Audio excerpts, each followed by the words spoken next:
Good day, T with Travis. Today is Monday, September 22nd, and the fallout is still happening in the markets with a bunch of instability with where things are going. Oil jumped, the highest ever one-day jump over $1 a barrel. It's up to $125 a barrel here, I think, at close, or probably will be at close. They actually stopped trading midday. The stock market froze oil trading because there was $11 raise within a few minutes, and so they froze it. They opened it back up, and now it's up $20 a barrel, which is not good for inflationary pressures. Other things that are happening: the Dow is down 333 right now. Mortgage-backed securities are only down 34 basis points. They were down as much as 70, which again, that's 0.7% or nearly 0.75% in fee on a mortgage loan. So today it's back. Right now it's back down to 3/8. So hopefully that's going to stay there. The big problem is this $700 billion bailout. Nobody really knows how the U.S. economy can handle that. These foreign markets that are invested heavily into our stock market and our bonds. That's a big pill to swallow. They don't know how the U.S. economy is really going to handle that. So one thought is that they're just producing more money. That's the short way of thinking of it. But that what's happening now is in foreign economies, our dollar is weakening today, as well as oil prices going up. And the oil prices going up is not because of anything to do with oil or hurricanes or oil production. It's simply because U.S. oil is priced on the U.S. dollar, again, like I mentioned before.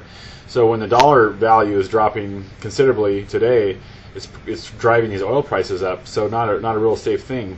When you take into consideration how big of number this is, 700 billion. They throw this money, or these numbers around like it's monopoly money, so you don't really have a good idea of how much that is. You think of what Hurricane Gustav did to the Gulf and Galveston and that whole area down there, and the devastation you see on the news when the hurricane was going on. That's $6 billion is what it's going to take to replace that. $6 billion. So you put that in perspective. 700 billion. That's an astronomical amount of money. The other thing is, too, the good news is it has caused some stability in the foreign markets. The LIBOR, which is the London Interbank Offered Rate, was trading as high as 6.44. It's what the rate that the banks borrow money between each other. So if Bank of America wanted to borrow from Wells Fargo, they're so nervous of lending money to each other because they don't know if the bank's going to survive and be able to pay back. The lending rate was at 6.44%, which is really high. I mean, a week prior it was 3. Today it's back down to 2.97, so it's almost cut in half. Banks are starting to feel more comfortable with the fact that they are going to be in business, and the Feds are going to step in and help them if so.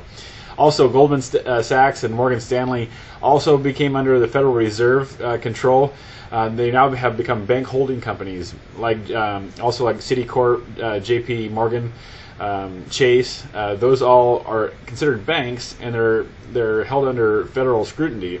And so that's what's going to happen now. The good news is for Goldman Sachs and Morgan Stanley is that they can actually borrow now because they are considered banks under the Federal Reserve pseudo control. They can borrow from the discount window in the emergency lending facility group. So they can borrow money at the 2% number rather than what they have to borrow like at the banks, like I just mentioned, 6% last week.